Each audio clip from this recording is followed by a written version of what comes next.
కథాభిమానులందరికీ నమస్కారం అండి. నేను డాక్టర్ శ్రీమతి కొఠారి వాణి చలపతిరావుని. ఈ ఆదివారం రోజు మీకోసం ప్రత్యేకంగా మళ్ళీ ఎక్కడా అనకండి అన్న ఒక హాస్య వ్యంగ్య కథను వినిపించబోతున్నాను. ఇది మన తెలుగు వాళ్ళందరికీ బాగా అలవాటైన ఒక పడికట్టు మాట. దీన్ని ఆధారంగా చేసుకుని నేను రచించి నా స్వరంతో వినిపిస్తున్న ఈ కథ పేరు మరోసారి మళ్ళీ ఎక్కడా అనకండి. ఇంకేమాత్రం ఆలస్యం చేయకుండా నేరుగా కథలోకి ప్రవేశిస్తాను. మా వీధిలో మా ఇంటికి 4 ఇళ్ల అవతల ఉండే ఇంట్లో కాపురం ఉండే మా నాంచారమ్మ పిన్నికి నోట్లో నువ్వు గింజ నానదు. అంటే అర్థం అస్తమానం నువ్వుల్ని బొక్కుతుంటుందని, అవి నోట్లో ఉండే లాలాజలంలో నానవని కాదు. అర్థం నోట్లో మాట దాగదు అని. సన్నగా ఉండే నువ్వు గింజ నోట్లో వెయ్యగానే నానిపోతుంది. కానీ అంత టైం కూడా లేకుండా గింజ ఇలా వేయగానే అలా జారిపోతుంది అన్నమాట. ఆమె చెవిలో అలా పడ్డమాట అది ఏదైనా మనసులో దాగనని ఇలా నోటి ద్వారా వేరే వాళ్ళ చెవిలో పడిపోతుంది అని అర్థం. అంత కడుపుబ్బరం మనిషి అన్నమాట. అందుకే ఆమెకు మా వీరి వాళ్ళం అంతా కలిసి వార్తా ప్రసారాలు చేసే బాపతు అనే అర్థంలో ఆల్ ఇండియా రేడియో అని పేరు పెట్టాం. ఇప్పుడు ఆల్ ఇండియా రేడియోలను అలాంటి మనుషుల వాగుడును ఎవరు వింటున్నారు? అంతా మోడర్న్ అయిపోతేను అని అలా దీర్ఘాలు తీసుకుంటూ మాట్లాడకండి. మీరు అనుకున్నట్టు ఈ హోల్ భూప్రపంచం అంతా మరీ మోడర్న్గా ఏం మారిపోలేదు. ఇంకా మెల్లిమెల్లిగా మారుతూ ఉంది. అటు పాత కాకుండా ఇటు కొత్త అవ్వకుండా, ఇంకా కుర్తులో పడ్డ ఎలకల్లా గిలగిలా కొట్టుకుంటున్న వాళ్ళు, గోడ మీద నిల్చొని అటు దూకనా ఇటు దూకనా అన్న సందిగ్ధంలో పడిన పిల్లుల్లాంటి వాళ్ళు చాలామందే ఉన్నారు. మార్పు మరీ మీరనుకున్నంత ఈజీ ఏం కాదు. దానికి టైం పట్టుద్ది. అంతెందుకు, అందుకు నిలువెత్తు సాక్ష్యంలా మా నాంచారమ్మ పిన్నే ఉందిగా. ఆమెలాంటి పని పాట లేని ఆ తరం ఆడవాళ్ళం మా బజార్న ఇంటికొకరం చొప్పున ఒక 10 మంది అయినా ఉంటాం. మాది అటు మరీ పెద్ద సిటీ కానీ ఇటు మరీ పల్లె కానీ ఓ మండలం బాపతు ఊరు. అందుకే అలా ఎలకల్లా పిల్లుల్లా ముందుకి వెనక్కి గుంజుకుంటూ బతికేస్తున్నాం. మేము ఆడవాళ్ళం అంతా కలిసి ఓ 2-3 తీసేసినా అధమపక్షం 5-6 అయినా ఉదయపు నడకకు మా ఇళ్ల దగ్గర ఉన్న పార్కుకి వెళ్తాం.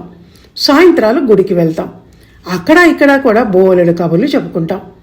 మా గ్రూప్కి మా నాంచారమ్మ పిన్ని లీడరు. మనిషి బక్కగా పొడుగ్గా ఉండి వయసు మీద పడటం వలనో ఏమో మెడ దగ్గర బక్క చిక్కి అది జిరాఫీ మెడల ఇంత పొడుగున సాగుంటుంది. అందువల్ల అవలీలగా ఎవరి మీద కంటే వాళ్ళ మీదకి మెడను వంచి చెవిలో గుసగుసగా రహస్యాలు చెప్పేయగలదు. ఒక్కోసారి మాకన్నా ముందు వరుసలో వెళ్తున్న వాళ్ళ మీద, మరోసారి మా వెనక వరుసలో వస్తున్న వాళ్ళ మీద కూడా వాళ్ళు వినకుండా వీళ్లకు, వీళ్ళు వినకుండా వాళ్ళకి పితూరీలు, నిందలు, విమర్శలు చేసేయగలదు. చెప్పేదంతా చెప్పి చివరగరికి మళ్ళీ ఎక్కడా అనకండి అని ఆమె అనటం, అయ్యో మేమెందుకంటాం అని నేను మరొక ఆమె అనటం, అలా అని మాకు బాగా ప్రాక్టీస్ అయిన డైలాగులు అవి. ఆమె గురించి చెప్తున్నానని మా వీధి వాళ్ల మీద ఆమె ఒక్కతే చాటుమాటు కబుర్లు చెబుతుందని అనుకునేరు. ఆమె సహవాస దోషమో, మా సహజ సిద్ధ స్వభావమో, లేక ఆడలేడీస్ అంతా అంతేనో ఏమో గాని మొత్తానికి మాకు ఉంది అలవాటు. కాకుంటే మరీ ఆమె అంతగా కాదు. వాళ్ళు లేనప్పుడు వాళ్ళ మీద వీళ్లకు, వీళ్ళు లేనప్పుడు వీళ్ల మీద వాళ్లకు, అందరూ ఉన్నప్పుడు ఎక్కడో ఉండే వాళ్ళ మీద ఇలా చాడీలు చెప్పుకునే పని నడుస్తూనే ఉంటుంది మాకు. అంతా చెప్పటం అయిపోయాక మళ్ళీ ఎక్కడా అనకండి అనో, మళ్ళీ ఎవరితోటి అనకండి అనో ఒక తోక డైలాగుని దానికి తగిలించటం షరా మామూలు. ఏదో కాలక్షేపం. మేమన్నా ఉద్యోగాలు చేసి ఊళ్ళేది ఉందా? అలా అని మరీ ఖాళీగా కూడా కూర్చోలేం కదా గోళ్ళగిల్లుకుంటూ. నాంచారమ్మ గారిని ముందుగా పిన్ని అని పిలిచింది నేనే. దాంతో అందరికీ ఆమె పిన్ అయిపోయింది. మేము సంధియుగంలో వాళ్ళం అని చెప్పాను కదా. అందుకే మాకు ఇంకా ఆంటీలు, గీంటీలు, అంకుల్సు, కంకుల్సు అలవాటు కాలేదు. ఆమె మాత్రం మా అందరినీ పేరు పెట్టి పిలిచేది. నా పేరు కాంతామణి కదా, కాంత అనో మణి అనో కాకుండా ఎంచక్కా ఉచ్చస్వరంతో కాంతామణి అని ఫుల్ నేమ్తో పిలిచేది. అంతమంది ఉన్న మా ఆడవాళ్ల గ్యాంగులో ఆమెకెందుకో నేనంటే ఎక్కువ ఇష్టమని నేను పసిగట్టాను. ఎందుకో ఏంటి, ఆమె చెప్పే ఇంట్రెస్టింగ్ ముచ్చట్లను అందరికన్నా శ్రద్ధగా ఆసక్తిగా వినే చాల్తీని నేనే. చెవి ఒగ్గి వినటం, మళ్ళీ నాకు తెలిసిన వార్తలను ఆమె చెవి దగ్గర నా మూతి పెట్టి చేతివేళ్లు అడ్డం పెట్టి మరీ చెప్పటం వంటివి చాలా చురుకుగా సూపర్ ఫాస్ట్ ఎక్స్ప్రెస్లా నేనే చేస్తుంటాను. అందుకే నేను ఆమె ఫేవరెట్ను కాగలిగాను. ఎందుకంటే వినేవాళ్ళు ఉంటేనే కదా ఎవరైనా ఆ కాలంలో అయితే ఊళ్ళో వార్తల్ని, ఈ కాలంలో అయితే కాలనీ వార్తల్ని గాలి తరంగాల మీద చేరవేయగలిగేది. యాక్షన్కు క్విక్ రియాక్షన్ ఉంటేనే యాక్షన్ చేసిన వాళ్ళు ఎగ్జైట్మెంట్కు గురవుతారు, ఎగ్జైట్ అవుతారు కూడా. చలివిడి ముద్దలా ఉండేవాళ్ల నుంచి ఎవరికైనా ఏ ప్రేరణ లభిస్తుంది నా మొహం? ఈరోజు పర్వతవర్ధని రాలేదేంటి అన్నాను నేను నాలో నేను అనుకుంటున్నట్టు.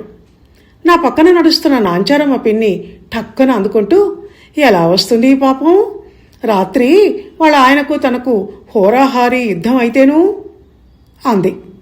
పోట్లాడుకున్నారా అంది పిన్నికి అటుపక్క నడుస్తున్న చాముండేశ్వరి ఆశ్చర్యంగా. పోట్లాడుకున్నారా అని మెల్లిగా అడుగుతావేంటి, మా ఇంటి దాకా వినిపిస్తేను అరుపులు. పర్వతవర్ధని మొగుడు మహా గండ్రాగొండ్రి మనిషి, నేనేగాగా మగాడినని చచ్చేంత పొగరు. ఈ పర్వతానికి అది నచ్చదు. ఏంటి నీ గొప్ప అని అడుగుతుంది. దాంతో మొదలవుతుంది వాగ్వాదం.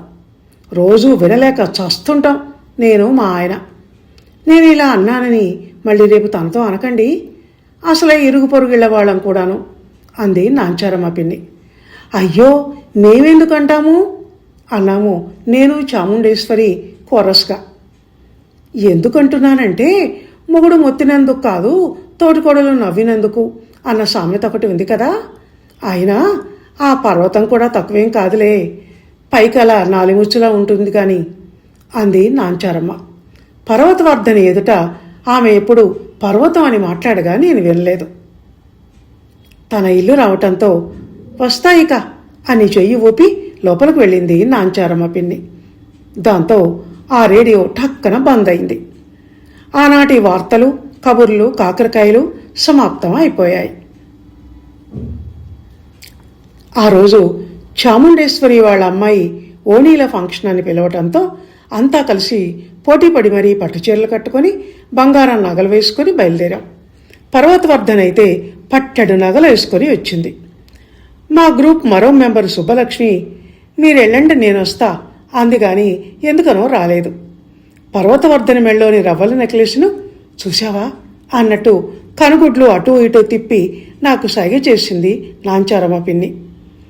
ఆమె రవ్వల నెక్లెస్ కొనుక్కుంటే నాకెందుకో, అంతగా నేనెందుకు చూడాలో ముందు నాకు అర్థం కాలేదు. చాముండేశ్వరి వాళ్ళ అమ్మాయిని తీసుకొచ్చి స్టేజి మీదన కుర్చీలో కూర్చోబెట్టారు ఆడవాళ్లు. మా ముందు వరుసలో కూర్చున్న పర్వతవర్ధని, ఇదిగో మళ్ళీ ఎవరితోటి అనకండి కానీ ఇప్పుడు ఓణీల ఫంక్షన్ అని చేస్తున్నారు కానీ ఈ పిల్ల 11 ఏళ్లకే పెద్ద మనిషి అయిందట, మరీ చిన్నతనంలో అయిందని అనుకుంటారని దాచిపెట్టారు. ఇదిగో కాంతామణి, నీ నోట్లో అసలే మాట తాగదు, నేను ఇలా అన్నట్టు మళ్ళీ ఎక్కడా అనకు అంది పర్వతవర్ధని నన్ను ఉద్దేశించి. ఆ మాటలు నాకు కోపాన్ని తెప్పించాయి. నా నోట్లో మాట దాగదని తనకెలా తెలుసు? ఊరంతా వార్తలు చాటింపు వేసేది తను, మళ్ళీ నన్నంటుంది. ఆ అమ్మాయి ఎప్పుడు పెద్ద మనిషి అయితే తనకెందుకు, అదేదో నేరమో ఘోరమో అన్నట్టు చెప్తోంది అని నేను అనుకుంటుండగా అంతవరకు అక్కడికొచ్చిన చాముండేశ్వరితో ఏదో మాట్లాడిన నాంచారమ్మ పిన్ని, ఇదిగో కాంతామణి ఆ చెవిలా పడే అంది నా దగ్గరికి జరుగుతూ. నేను ఆమె మీదికి వంగి నా చెవిని ఆమె మూతి దగ్గర పెట్టాను. ఈ సమర్థ పెళ్లి కూతురు చూడటానికి అలా లేతగా అమాయకంగా కనపడుతోంది కానీ లోపల మాత్రం కాస్త ముదిరేనట. ఈ వయసుకే అప్పుడే ఒక బాయ్ ఫ్రెండ్ అట. నాకేం తెలుసు కానీ మా చెల్లెల కూతురు కూడా ఈ అమ్మాయి చదివే స్కూల్లోనే చదువుతుంది. మగపిల్లలతో తిరుగుతుందని అంతా అనుకుంటారట. నేను ఇలా అన్నట్టు మళ్ళీ ఎక్కడా అనకు కాంతామణి, అసలే నీ నోట్లో మాట తాగదు. చాముండేశ్వరికి తెలిస్తే బాధపడుతుంది. మనకెందుకు వచ్చిన గోల, ఎవరు ఎలా పోతే మనకేం గాని అంది నాంచారమ్మ పిన్ని. తను కూడా నన్ను నీ నోట్లో మాట తాగదు అనేసరికి ఈసారి నాకు పిచ్చి కోపం వచ్చింది. మళ్ళీ ఎవరితోటి అనకు లాగా అసలే నీ నోట్లో మాట తాగదు అన్నది కూడా వీళ్ళ ఊతపదమా అనుకున్నాను నాలో నేను చిరాకుగా. ముక్కుపచ్చలారని వయసులో లేలేత యవ్వనంతో విరిసి విరియని పువ్వుల సిగ్గులా ముడుచుకొని కూర్చున్న ఆ అమ్మాయి వీళ్ళకు ముదురు మనసు పిల్లలా కనిపించిందా అనుకున్నాను నాలో నేను. ఇంతలో వేదిక మీద ఎంతో సంతోషంతో హుషారుగా సందడి చేస్తున్న ఒక బాబ్డ్ హెయిర్ కట్ ఆవిడ కనిపించేసరికి కుతూహలం ఆపుకోలేక నేను, ఎవరావిడ అంత స్టైల్గా ఉంది అని అడిగాను నాంచారమ్మ పిన్నిని ఉద్దేశించి. కానీ నాకు సమాధానం పర్వతవర్ధని దగ్గర నుంచి వచ్చింది. తను చాముండేశ్వరి చెల్లెలు అఖిలాండేశ్వరి, అంతా అఖిల అని పిలుస్తారు. చెన్నైలో పెద్ద ఉద్యోగం ఏదో చేస్తోంది అంది. వెంటనే నాంచారమ్మ పిన్ని అందుకుంటూ, ఓ అఖిల అంటే ఏమిడా? ఓ రోజు చాముండేశ్వరే మళ్ళీ ఎక్కడా అనకండి అంటూ ఈమె గురించి నాకంతా చెప్పింది. మీరు కూడా మళ్ళీ ఎక్కడా అనకండి, చెప్పొద్దన్నా చెప్పింది మా నాంచారమ్మ పిన్ని అనుకుంటుంది చాముండేశ్వరి. మళ్ళీ పైగా మొహం పట్టుకుని అడిగినా అడుగుతుంది అని పిన్ని అంటుండగా, ఇంతకు ఏంటి విషయం అని అడిగింది పర్వతవర్ధని ఆగలేక. ఈమె మొగుడికి విడాకులు ఇచ్చి మళ్ళీ ఇంకో పెళ్లి చేసుకుందట. మొదటి మొగుడితో ఒక పిల్ల కూడా ఉందట. అలా చేసుకోవద్దు, అంతా నవ్వుతారు, ఇంటి పరువు పోతుంది అని చాముండేశ్వరి ఎంత చెప్పినా వినలేదట. అయితే ఆ రెండో మొగుడికి కూడా అంతకుముందే ఓ భార్యట. ఈమె నెంబర్ 2. ఆయనకు ఆల్రెడీ ఒక పిల్లాడుట అంది అదోలా నవ్వుతూ నాంచారమ్మ పిన్ని. గొప్పవాళ్ళ గోత్రాలు ఇలాగే ఉంటాయి అంది పర్వతవర్ధని నవ్వుతూ. ఇప్పుడు సిటీలో వచ్చిన ఈ మోడర్న్ కల్చర్లో ఇలాంటివి చాలా కామన్ అయిపోయాయి. స్త్రీవాదం ఆడవాళ్ల ఆలోచన ధోరణిని మార్చేసింది అన్నాను నేను. ఏ స్త్రీవాదం? మంచి చెడు సంస్కృతి సంప్రదాయం ఉండక్కర్లే నాంచారమ్మ పిన్ని ఉవాచ. భర్తలో ఏదో చెడు కనిపించి ఉంటుంది, అందుకే ఇష్టం లేని వాడిని వదిలేసి ఇష్టమైన వాడితో కలిసి ఉంటోంది అని నేను అనగానే, ఏంటి కాంతామణి మరి నువ్వు కూడా అలా మాట్లాడతావు? ఆడపుట్టుక పుట్టాక కాస్త ఓపిక సహనాలు ఉండాలి అంది నాంచారమ్మ పిన్ని. మా వాదనలో మాకు తెలియకుండానే మా గొంతులు పైకి లేచాయో ఏమో కానీ ముందు వరుసలో కూర్చున్న వాళ్ళు వెనక్కు తిరిగి చూడటం మొదలుపెట్టారు. శుభకార్యానికి వచ్చి వాళ్ళ ఆనందంలో పాలు పంచుకోకుండా వాళ్ళ గురించి వీళ్ళ గురించి చెడుగా మాట్లాడటం ఏంటి అని అనిపించి నేను మౌనంగా ఉండిపోయాను. నాంచారమ్మ పిన్నికి ఏదో మెసేజ్ రావటంతో సెల్ స్క్రీన్ వంక చూసి, ఇదిగో మన వెంకాయమ్మ మెసేజ్ పెట్టింది. శుభలక్ష్మి ఈరోజు ఫంక్షన్కి రాకపోవటానికి కారణం వాళ్ళమ్మాయి ఇంకా కాలేజీ నుంచి ఇంటికి రాకపోవటం అట. కంగారు పడుతున్నారట అంతా. నేనెలా మెసేజ్ పెట్టినట్టు మళ్ళీ ఎవరితోటి అనకండి అక్కడ అని రాసింది అంది. ఎవరితోటో లేచిపోయి ఉంటుంది ఆ పిల్ల. ఆ శుభలక్ష్మి పక్క ఇల్లే కదా ఈ వెంకాయమ్మది. నాకు అంతకుముందే అన్నీ చెప్పింది అంది పర్వతవర్ధని. అకస్మాత్తుగా అలా ఒక నిర్ణయానికి వాళ్ళు వచ్చేయటం ఎందుకో నాకు అంతగా నచ్చలేదు. అందుకే అందులో నేను నోరు పెట్టలేదు. ఆ రోజు నేను శుభలక్ష్మి కలిసి కృష్ణుడి గుడికి వెళ్ళాం. పొద్దునే కావటంతో మా గుంపులోని మిగతా ఆడలేడీస్ ఎవరూ రాలేదు. నిలువెత్తు నల్లనయ్య విగ్రహం చూస్తుంటే ఈ దేవుళ్ళు దేవతలు ఎవరికి చెవిలో గుసగుసలాడే రహస్యాలేవీ ఉండవా? రహస్యం చెప్పిన తర్వాత మళ్ళీ ఎక్కడా అనకండి అన్న కొసరు హెచ్చరికల మాటలు వంటివి అసలే ఉండవా అని అనుకుంటూ ఉండగా ఇటు మాటలు అటు అటు మాటలు ఇటు చెప్పి, ఇది దేవరహస్యం, గుట్టు రట్టు కాకూడదు సుమా అనే తంపులు మారి నారదుడు గుర్తుకొచ్చాడు. నారాయణ నారాయణ అంటూ ముల్లోకాలు మబ్బుల్లో తేలుతూ తిరుగుతున్న దృశ్యం సినిమాల్లో చూసిన బాపతుది కళ్ల ముందు కనిపించింది. అంతేనా? కృష్ణుని పెద్ద భార్య అయిన రుక్మిణి అంతఃపుర రహస్యాలన్నీ తెచ్చి చిన్న భార్య సత్య చెవున వేసి సవతులిద్దరికీ ఎన్ని గొడవలు పెట్టాడని అని అనుకొని నాలో నేను నవ్వుకుంటూ గుడిమెట్లు దిగుతుండగా, ఇక్కడ ఒక నిమిషం కూర్చోవాలి మనం అంది సుబ్బలక్ష్మి. కొబ్బరి చిప్ప కొట్టి ప్రసాదం నా చేతిలో పెడుతూ అంది తను. కాంతమణి గారు, ఇక నుంచి నేను మన వీధి ఆడవాళ్లతో కలిసి వాకింగ్కి రావద్దని నిర్ణయించుకున్నానండి అంది. ఎందుకు అన్నాను నేను ఆశ్చర్యంగా. నలుగురితో కలిస్తే మనసుకు హాయిగా ఉంటుందని అనుకొని వస్తున్నాను, కానీ ఆ నలుగురు ఒకరికొకరు చెవులు కొరుక్కొని ఒకరి మీద ఒకరు చాడీలు చెప్పుకొని నిందలు వేసుకుంటున్నప్పుడు కలిసి ప్రయోజనం ఏంటి చెప్పండి? నష్టం తప్ప. ఆరోగ్యకరమైన వాతావరణం నాకు అక్కడ కనిపించలేదు. మీరేమీ అనుకోనంటే ఒక విషయం చెప్తాను. ఆ నాంచారమ్మ గారు, ఈ పర్వతవర్ధని గారు మొన్నొక రోజు మీరు లేనప్పుడు మీ గురించి, మీ వారి గురించి చాలా బ్యాడ్గా మాట్లాడుకున్నారు. నా చెవిన ఆ మాటలు పడ్డాయని తెలిసి మళ్ళీ తనతో అనకండి, మనము క్లోజ్ గనక మీతో అంటున్నాను అంది నాంచారమ్మగారు అని చెప్పింది సుబ్బలక్ష్మి. ఆ మాటలతో దిమ్మ తిరిగిపోయింది నాకు. ఇలా జరుగుతుందని ముందుగా నేను ఎందుకు ఊహించలేకపోయాను?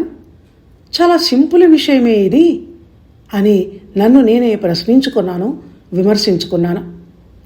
సుబ్బలక్ష్మి కూతురు గురించి కూడా ఆ రోజు వాళ్ళిద్దరూ అలాగే నిందలేస్తూ మాట్లాడారని నేను చెప్పలేదు, మళ్ళీ తను బాధపడుతుంది అని. కొన్ని మాటలు పైకి అనకుండా మనసులో ఉంచుకుంటేనే ఒక్కోసారి మంచిది అని నాకు అనిపించింది.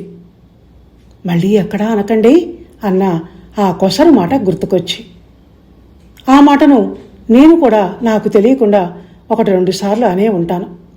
సహవాస దోషమో లేక అది ఒక పడికట్టు మాట కావటం వల్లనో ఏదో తెలియని ఎగ్జైట్మెంట్తోనో అన్న ఆలోచన రాగానే పశ్చాత్తాపడింది నా మనసు.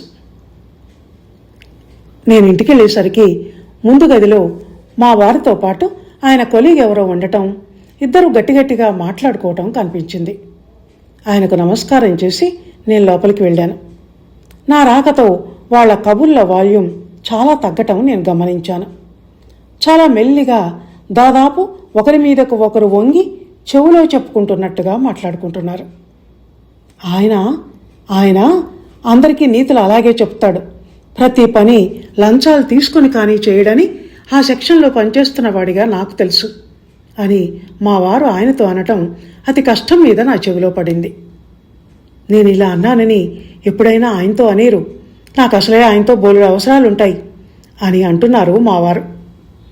కాసేపటికి వాళ్ళ సంభాషణ మరెవరి మీదకో వెళ్ళింది. ఇక ప్రమోద్ గురించే చెప్పారు. సూటు బూటు వేసుకున్న ప్రవరాఖ్యుడు అతను. అందగాడు కదా, ఆఫీస్ అమ్మాయిలు వెంటపడకుండా ఎలా ఉంటారు?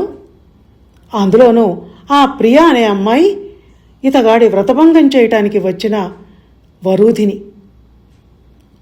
మొన్నొక రోజు ఆమెను ఆ 1 సైడ్ లవ్ విషయం అడిగాను కూడా. సిగ్గుపడి, ఈ విషయం ఆఫీసులో ఎవరితోనూ అనకండి ప్లీజ్, నా పరువు పోతుంది అని బ్రతిమిలాడింది అంటున్నాడు ఈసారి మా వారు కొలీగ్ నవ్వుతూ. అది విని, మగవాళ్ళు కూడా ఇలా మాట్లాడుకుంటారా? మా ఆడవాళ్లేనేమో అనుకుంటున్నాను ఇన్నాళ్ళు అని బుగ్గలు నొక్కుకున్నాను నేను. ఎందుకు పనికిరాని పోచుకోలు కబుర్లు అంటే ఎవరికిష్టం ఉండదు? దానికి ఆడామగా తేడా ఏముంది? కాకుంటే అమ్మలక్కల ముచ్చట్లు అంటూ చులకమైపోయేది ఆడువారమైన మేము. ఆడదంటే అందరికీ అలసే కదా మరి అనుకున్నాను, నా మూతిని నేనే తిప్పుకుంటూ నాతో నేను. ఇదండి, మళ్ళీ ఎక్కడా అనకండి అన్న ఈ హాస్య వ్యంగ్య రచన విన్నారు కదా. కాస్త కామెడీని, మరి కాస్త సందేశాన్ని రంగరించి రాసిన కథ ఇది. మీకు నచ్చిందని అనుకుంటున్నాను. ఒకవేళ నచ్చితే మాత్రం సందేహించకుండా ఒక్క లైక్ కొట్టేయండి, మీ మిత్రులకు షేర్ చేయండి, ఆ చేత్తోనే మంచి కామెంట్ పెట్టేయండి. ఇది ఈ వారం కథ. వచ్చే వారం మరో మంచి కథతో మళ్ళీ కలుద్దాం. అందాక సెలవు. ధన్యవాదాలు.